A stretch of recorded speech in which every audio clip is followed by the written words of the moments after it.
May galit. Ay sutot, paparin natin lang sa daan. Kaya pinaka-gusto nila,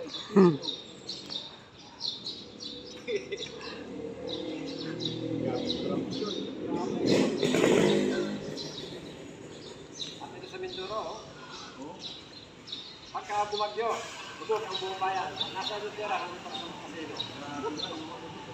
Ay po, hindi pa rin katrabaho, hindi kasi. Akala din namin ako dyan, masisili sila. Dahil pumabada sila. Tayo, inaadap na pag araw, bakit ganito? Ay, kanina sila suklat. Sayang yung mga project. Tapos mga subscribers, lang ng mga bakal. Halimbawa, yung Ang Mindoro, ilan na pinanubakal. maliliit pa. Yan ako sa Mindoro nga yun. Mindoro, pinakamarami din korupsyon. Ganun pa ito, sa Bulacan, nagpunta to, si Bongbong Marcos na. Asan yung project nyo?